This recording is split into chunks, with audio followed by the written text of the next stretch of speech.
नमः शिवाय ओम नमः शिवाय। हर हर बोले नमः शिवाय। नमः शिवाय ओम नमः शिवाय। हर हर बोले नमः शिवाय। बोल शंकर भगवान की जय। बोल भक्त वत्सला माँ पार्वती माता की जय। ओम आज हम कर रहे हैं शिव महापुराण का रुद्र संहिता का 17वां और 19वां पाठ आज हम करेंगे। और उसमें है यज्ञदत्त कुमार को भगवान शिव की कृपा से कुबेर पद की प्राप्ति तथा उनकी भगवान शिव के साथ मैत्री। सूत जी उवाचा। सूत जी कहते हैं, मुनीश्वरों, ब्रह्मा जी की यह बात सुनकर नारद जी ने विनय पूर्वक उन्हें प्रणाम किया और पुनः पूछा, भगवान भक्त वत्सल भगवान शंकर कैलाश पर्वत पर कब गए और महात्मा कुबेर के साथ उनकी मैत्री कब हुई? परिपूर्ण मंगल विग्रह महादेव जी ने वहाँ क्या किया? यह सब मुझे बताइए। इसे सुनने के लिए मेरे मन में बड़ा कौतूहल है। ब्रह्मा जी उवाच। ब्रह्मा जी कहने लगे, नारद सुनो, चंद्रमौली भगवान शंकर के चरित्र का वर्णन करता हूँ। वे कैसे कैलाश पर्वत पर गए और कुबेर की उनके साथ किस प्रकार मैत्री हुई, यह सब मैं आपको सुनाता हूँ। काम्पिल्य नगर में यज्ञदत्त नाम से प्रसिद्ध एक ब्राह्मण रहते थे। यज्ञदत्त जो थे बड़े सदाचारी थे। उनके एक पुत्र हुआ जिसका नाम गुणानिधि था। वह बड़ा ही दुराचारी और जुआरी हो गया। बुरी लतें लग गई। पिता ने अपने उस पुत्र को त्याग दिया। त्यागने के बाद वह घर से निकला और कई दिनों तक भूखा भटकता रहा। एक दिन वह नैवेद्य चुराने के लिए, मीठा चुराने के लिए एक मंदिर में जा पहुंचा। शिव मंदिर में गया। वहाँ देखा उसने कि घनघोर अंधेरा है और घनघोर अंधेरे में जब उसे कुछ दिखाई नहीं दिया तो उसने क्या किया, अपना वस्त्र जलाकर उजाला कर दिया। उजाला किया, यह मानो उसके द्वारा किया गया यह कार्य भगवान शिव के लिए दीपदान हो गया। और तत्पश्चात वह चोरियों में पकड़ा गया और उसे प्राण दंड मिला। अपने कुकर्मों के कारण वह यमदूतों द्वारा बांधा गया। इतने में ही भगवान शंकर के पार्षद वहां आ पहुंचे और उन्होंने उसे उनके बंधन से छुड़ा लिया। शिव गणों के संग उसका हृदय शुद्ध हो गया। अतः वह उन्हीं के साथ तत्काल शिवलोक में चला गया। वहाँ सारे दिव्य भोगों का उपभोग तथा उमा महेश्वर का सेवन करके कालांतर में वह कलिंगराज अरिंदम का पुत्र हुआ। वहाँ उसका नाम था दम। वह निरंतर भगवान शिव की सेवा में लगा रहता था। अब आप देखिए, जो बेदम हो भगवान शिव की कृपा से वह भी दम हो जाता है, उसे भी दम मिल जाता है। बालक होने पर भी वह दूसरे बालकों के साथ शिव का भजन किया करता था। वह क्रमशः युवावस्था को प्राप्त हुआ और पिता के परलोक गमन के पश्चात राज सिंहासन पर बैठा। राजा दम बड़ी प्रसन्नता के साथ सब और शिव धर्मों का प्रचार करने लगे। भूपाल दम का दमन करना दूसरों के लिए सर्वथा कठिन था। ब्राह्मण समस्त शिवालयों में दीपदान करने के अतिरिक्त वे दूसरे किसी धर्म को नहीं जानते थे। उन्होंने अपने राज्य में रहने वाले समस्त ग्रामाध्यक्षों को बुलाकर यह आज्ञा दी थी कि शिव मंदिर में दीपदान करना सबके लिए अनिवार्य होगा। जिस ग्रामाध्यक्षों के गांव के पास जितने शिवालय हों, वहाँ बिना कोई विचार किए सदा दीप जलाना चाहिए। आजीवन इस धर्म का पालन करने के कारण राजा दम ने बहुत बड़ी धर्म संपत्ति संचय कर ली। फिर वे काल धर्म के अधीन हो गए। दीप दान की वासना से युक्त होने के कारण उन्हें शिवालयों में बहुत से दीप जलवाए। उसके फलस्वरूप जन्मांतरों में वे रत्नमय दीपों की प्रभा के आश्रय हो अलकापुरी के स्वामी हुए। इसी प्रकार भगवान शिव के लिए किया गया थोड़ा सा भी पूजन या आराधन समय अनुसार महान फल देता है। ऐसा जानकर उत्तम सुख की इच्छा रखने वाले लोगों का शिव का भजन अवश्य करना चाहिए। वह दीक्षित का पुत्र जो सदा सब प्रकार के अधर्मों में ही रचा पचा रहता था, दैव योग से शिवालय में धन चुराने के लिए गया और उसने स्वार्थवश अपने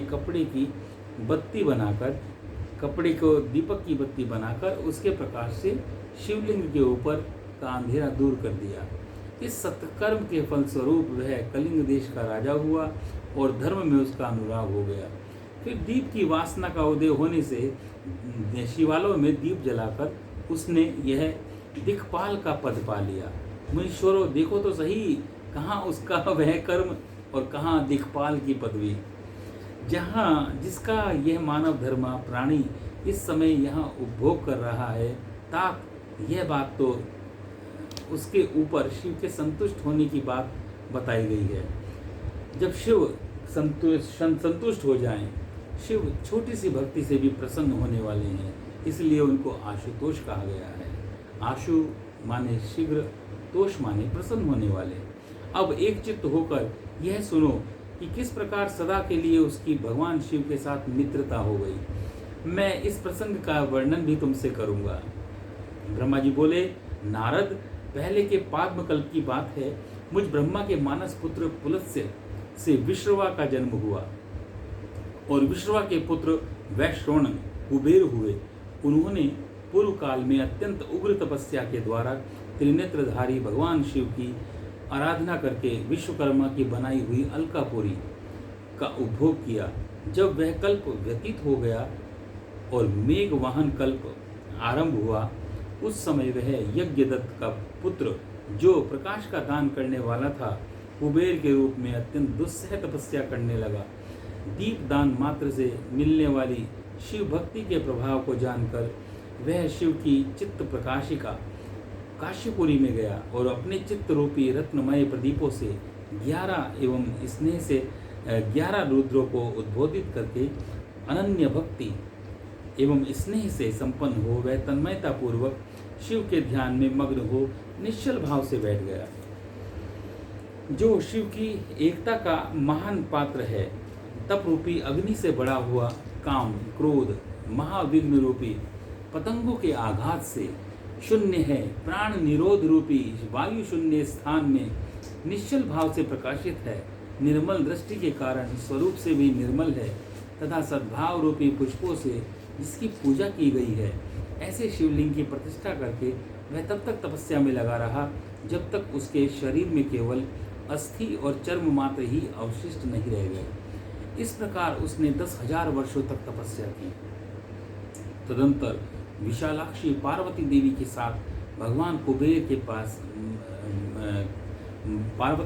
साथ भगवान विश्वनाथ कुबेर के पास आए और उन्होंने प्रसन्न चित्त होकर अलकापति की ओर देखा। वे शिवलिंग में मन को एकाग्र करके ठूंठे काट की भांति स्थिर भाव से बैठे थे। भगवान शिव ने उनसे कहा, अलकापते, मैं वर देने के लिए उद्यत हूँ, तुम अपना मनोरथ बताओ। यह वाणी सुनकर तपस्या के धनी कुबेर ने जो ही आंखें खोलकर देखा, त्यों ही उमा वल्लभ श्रीकंठ सामने खड़े हुए दिखाई दिए। वे उदय काल के सहस्रों सूर्य से भी अधिक तेजस्वी थे और उनके मस्तक पर चंद्रमा अपनी चांदनी बिखेर रहे थे।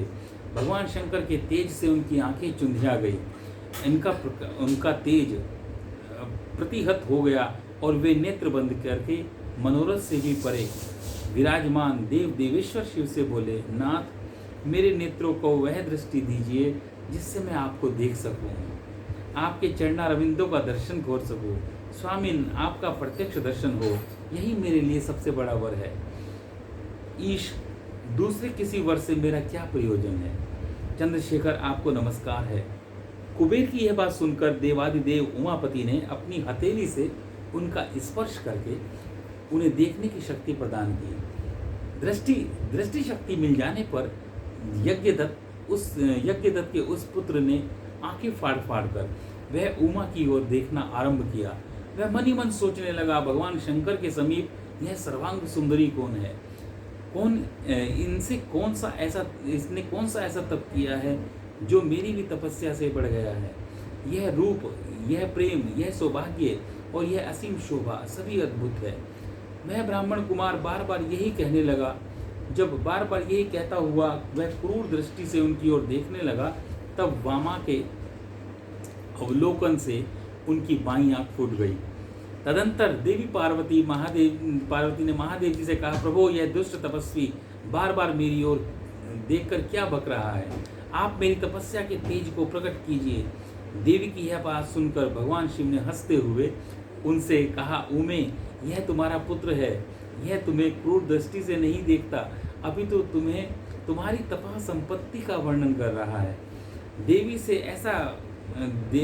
ऐसा कहकर भगवान शिव पुनः ब्राह्मण कुमार से बोले, वत्स मैं तुम्हारी तपस्या से संतुष्ट होकर तुम्हें वर देता हूँ। तुम निधियों के स्वामी और गुह्यों के राजा हो। सुव्रत यक्षों, किन्नरों और राजाओं के भी राजा होकर पुण्य जनों के पालक और सबके लिए धन के दाता बनो।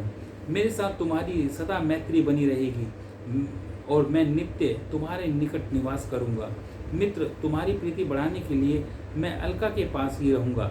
आओ इन उमा देवी के चरणों में साष्टांग प्रणाम करो, क्योंकि ये तुम्हारी माता है। महाभक्त यज्ञदत्त कुमार, तुम अत्यंत प्रसन्न चित्त होकर इनके चरणों में गिर जाओ। ब्रह्मा जी कहते हैं, नारद, इस प्रकार वर देकर भगवान शिव ने पार्वती से कहा, देवेश्वरी इस पर कृपा करो। तपस्विनी यह तुम्हारा पुत्र है। भगवान शंकर का यह कथन सुनकर जगदम्बा पार्वती ने प्रसन्न चित्त हो यज्ञदत्त कुमार से कहा, वत्स भगवान शिव में तुम्हारी सदा निर्मल भक्ति बनी रहे। तुम्हारी बाईं आंख तो फूट ही गई, इसलिए एक ही पिंगल नेत्र से युक्त रहो। महादेव जी ने जो वर दिए हैं वे सभी उसी रूप में तुम्हें सुलभ हो। बेटा, मेरे रूप के प्रति ईर्ष्या करने के कारण तुम कुबेर नाम से प्रसिद्ध होगे। इस प्रकार कुबेर को वर देकर भगवान महेश्वर पार्वती जी के साथ अपने विश्वेश्वर धाम में चले गए। इस तरह कुबेर ने भगवान शंकर की मैत्री प्राप्त की और अलकापुरी के पास जो कैलाश पर्वत है वह भगवान शंकर का निवास हो गया।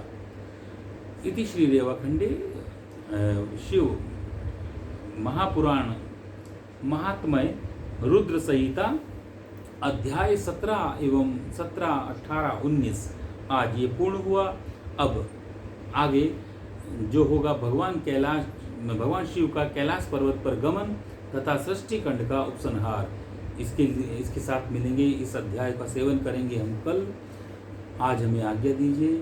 ओम नमः शिवाय, ओम नमः शिवाय, हर हर बोले नमः शिवाय, नमः शिवाय, ओम नमः शिवाय, हर हर बोले नमः शिवाय।